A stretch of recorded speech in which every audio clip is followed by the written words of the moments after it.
Bapak Ibu, Saudara kekasih di dalam Tuhan, mari kita berdoa memohon tuntunan Roh Kudus bagi firman Tuhan yang mau diberitakan.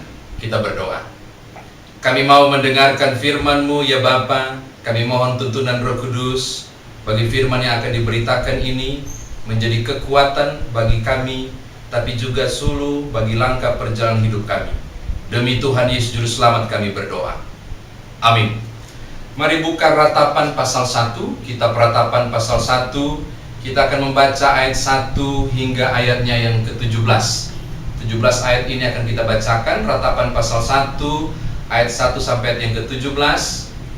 Lembaga Alkitab Indonesia memberi judul Keruntuhan dan Kesunyian Yerusalem. Ah, betapa terpencilnya kota itu yang dahulu ramai, laksana seorang jandala ia, yang dahulu agung di antara bangsa-bangsa, yang dahulu ratu di antara kota-kota, sekarang menjadi jajahan.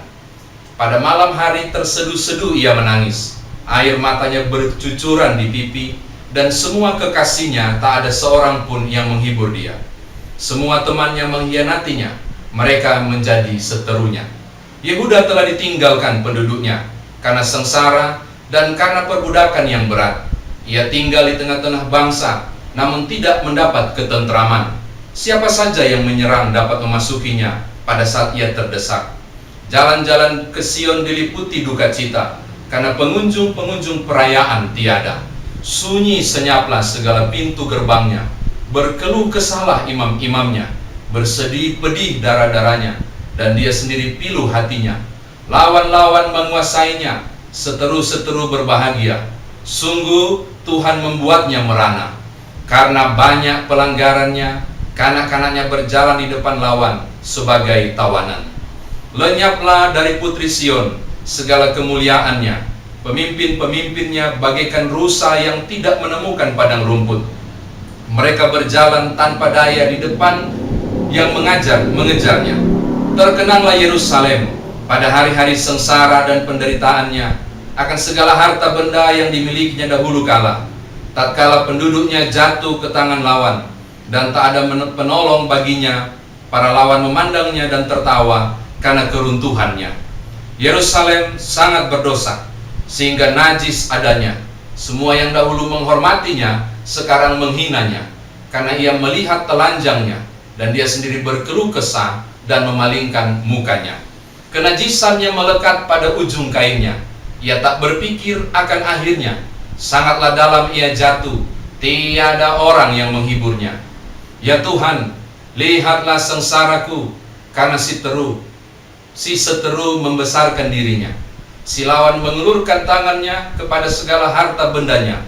Bahkan harus dilihat bagaimana bangsa-bangsa masuk ke dalam tempat kudusnya. Padahal Engkau ya Tuhan telah melarang mereka untuk masuk jemaah-Mu.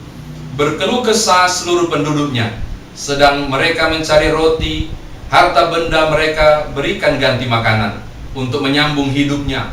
Lihatlah ya Tuhan, pandanglah betapa hina aku. Acuh tak acuh kah kamu sekalian yang berlalu? Pandanglah dan lihatlah, apakah ada kesedihan seperti kesedihan yang ditimpakan Tuhan kepadaku, untuk membuat aku merana tatkala murkanya menyala-nyala. Dari atas dikirimnya api yang masuk ke dalam tulang-tulangku, dihamparnya jaring di muka kakiku, didesaknya aku mundur, aku dibuatnya terkejut, kesakitan sepanjang hari. Segala pelanggaranku adalah kuk yang berat, suatu jalinan yang dibuat tangan Tuhan, yang ditaruhnya di atas tengkukku, sehingga kelumpuhan kekuatanku. Tuhan telah menyerahkan aku ke tangan orang-orang yang tidak dapat kutentangi. Tuhan membuang semua pahlawanku yang ada dalam lingkunganku. Ia menyelenggarakan pesta menentang aku untuk membinasakan teruna-terunaku. Tuhan telah menginjak-injak putri Yehuda, dan darah itu seperti orang yang mengirik memeras anggur.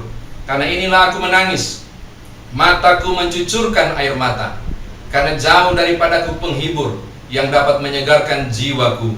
Bingunglah anak-anakku, karena terlampau kuat si seteru. Sion mengulurkan tangannya, tetapi tak ada orang yang menghiburnya. Terhadap Yakub dikerahkan Tuhan, tetangga-tetangganya sebagai lawan. Yerusalem telah menjadi najis, di tengah-tengah mereka. Demikian firman Tuhan, terpujilah Kristus. Hosiana, Hosiana, Hosiana, Hosiana. Shalom Bapak Ibu, kekasih di dalam Tuhan. Rasanya ada hal yang beda saya menjumpai Bapak Ibu Saudara dalam situasi seperti ini melalui media online YouTube seperti ini. Adalah aneh karena biasanya saya menyapa Bapak Ibu Saudara di atas mimbar, berjabat tangan begitu erat, kedekatan kita, bersentuhan dan seterusnya dalam kebersamaan. Tapi karena kondisi tidak memungkinkan, saudara dan saya terpisahkan. Hingga masing-masing Bapak Ibu beribadah di rumah, saya hanya bisa membagi firman Tuhan melalui media seperti ini. Tapi saya percaya kiranya tidak mengurangi sukacita saudara untuk dijumpai Allah dalam kebersamaan melalui media ini. Bapak Ibu Saudara kekasih di dalam Tuhan, Ratapan pasal 1 ayat 1 sampai 17 akan saya bagi dengan saudara bagaimana memahami firman Tuhan ini, lalu kemudian Bapak Ibu akan mengaplikasikannya dalam kehidupan sehari-hari. Kitab ini ditulis oleh Yeremia. Beberapa penafsir mengatakan ketika dia menulis kitab ini, dia menyaksikan sendiri proses pembuangan itu. Dia yang melihat asap mengepul di Yerusalem. Dia yang melihat batu-batu berserakan. Dan dia melihat begitu banyak kondisi yang menghancurkan. Bait Allah pun yang kudus dan suci dimasuki oleh orang-orang yang tak bersunat. Alkitab menyebutkan sesuatu yang menarik melalui pengalaman Yeremia, bahwa dia menyaksikan arak-arakan perjalanan pembuangan itu. Ada yang sakit, ada yang digotong, ada yang berdarah. Ada kondisi yang tidak nyaman ketika Israel diizinkan mengalami kehancuran karena Babel. Bapak Ibu, mari kita lihat lebih jauh apa sesungguhnya yang terjadi bagi Israel saat ini. Lihat ayat yang pertama. Betapa terpencilnya kota itu yang dahulu ramai, laksana seorang jandala ia yang dahulu agung di antara bangsa-bangsa. Israel berubah drastis, Yerusalem berubah drastis, dari keramaian menjadi keheningan, bahkan diidentikan dengan janda. Mengapa menggunakan istilah janda Bapak Ibu? Saya sudah berapa kali mengatakan kepada saudara, janda dalam satu sosial kemasyarakatan Israel ada di posisi yang paling bawah, termasuk status finansial dan kekuatan finansial mereka. Seorang janda tidak memiliki kekuatan apapun. Seorang janda tidak bisa survive. Harta benda mendiang suaminya diambil oleh sukunya. Seorang janda tak berdaya. Dan ketika Yerusalem dikatakan sebagai seorang janda, ini menunjukkan tentang ketidakberdayaan Israel.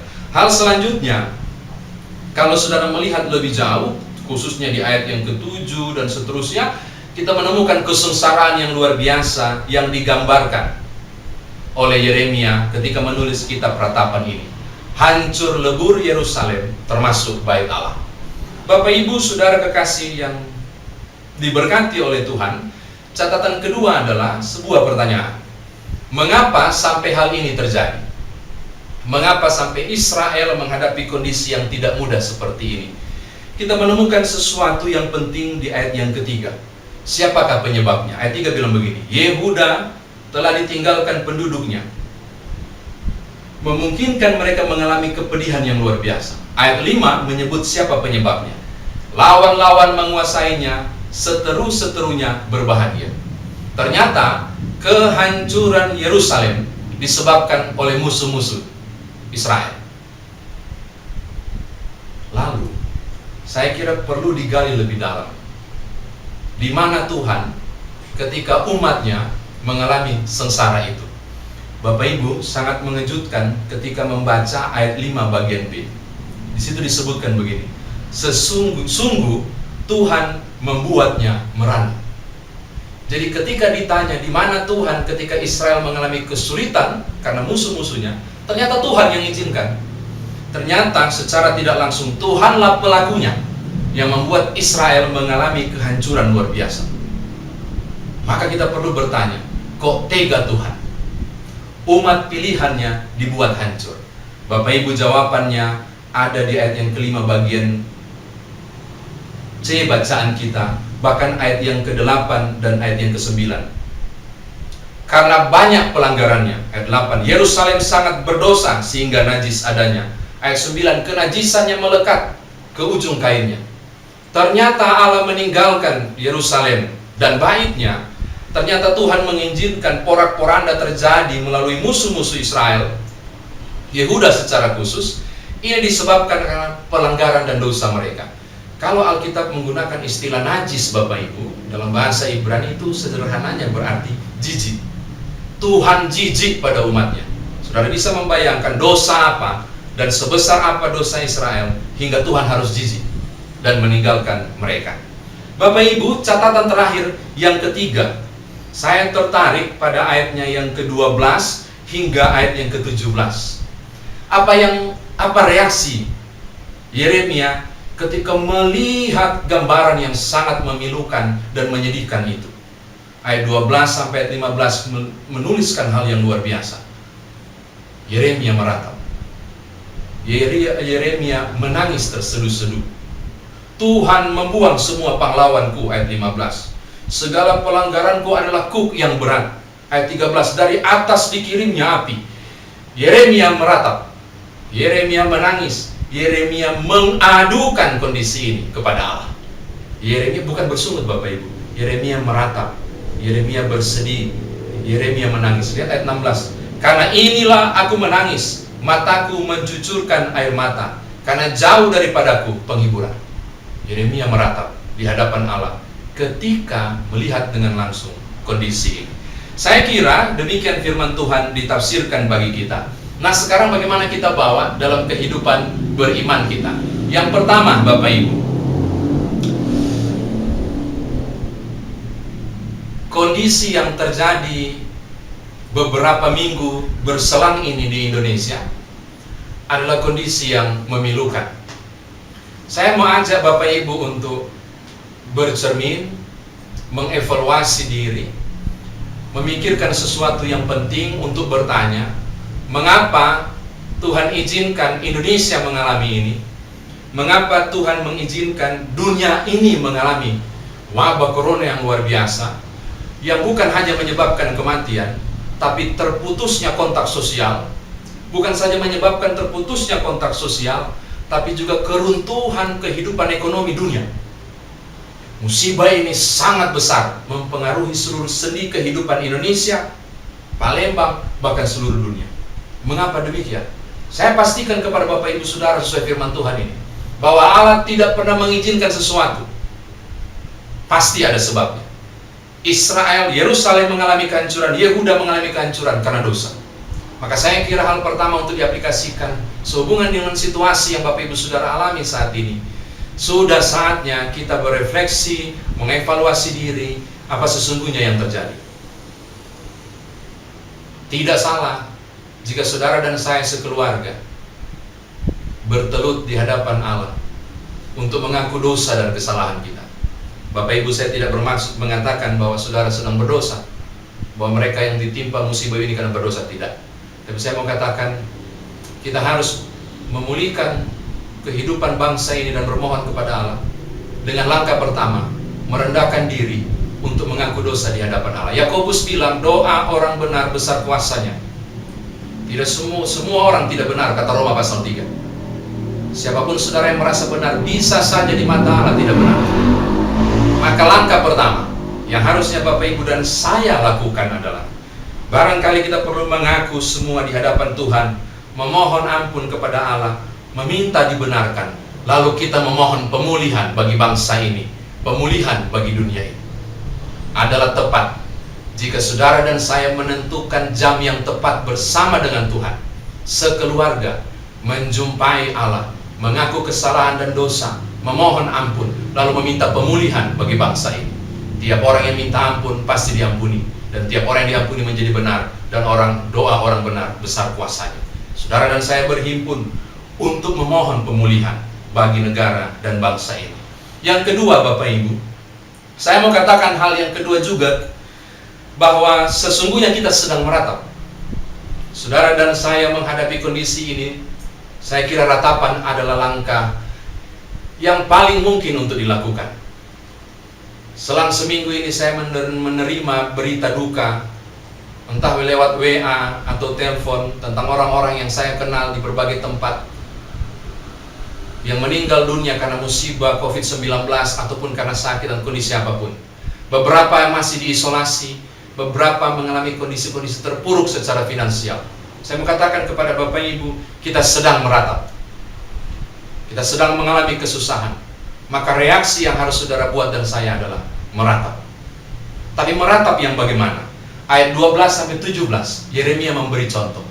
Ratapan yang benar adalah meratap kepada Tuhan, mengakui semua kesalahan dan memohon pemulihan. Meratap kepada Allah supaya Tuhan mengizinkan pemulihan bagi bangsa ini dan bagi dunia ini. Maka saya mau katakan hal yang kedua. Ratapan itu penting. Engkau dan saya melakukan ratapan yang tepat. Nah, ratapan yang tepat adalah ditujukan kepada Allah. Merataplah kepada Tuhan.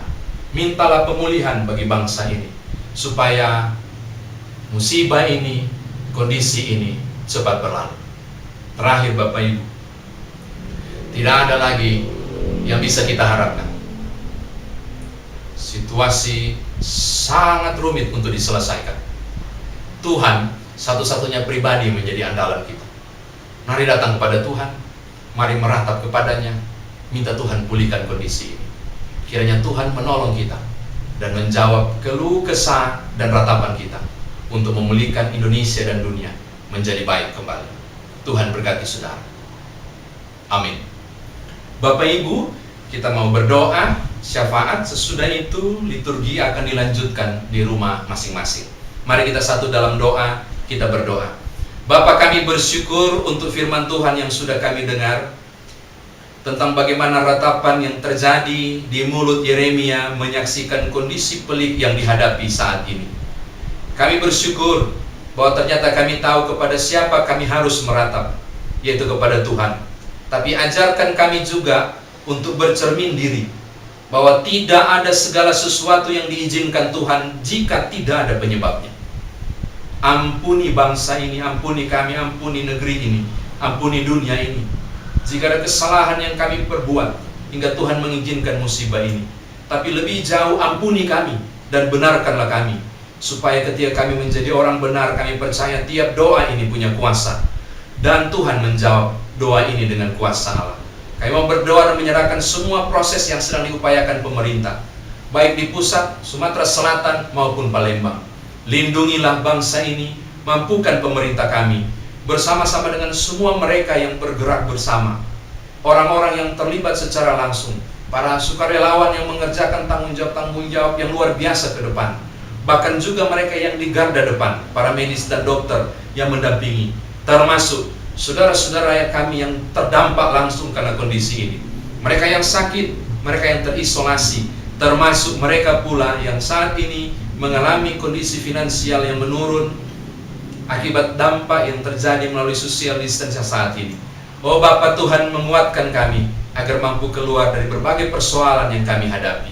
Hiburkanlah yang berduka, pulihkanlah yang sakit, dan akhirnya pakailah kami yang masih sehat, yang masih kuat ini untuk juga menolong pemerintah kami menjadi alat Tuhan memulihkan negeri ini melalui upaya kami memutuskan mata rantai COVID-19 ini ketika kami berdiam diri di rumah dan mengupayakan segala sesuatu di rumah demi pemulihan bangsa ini.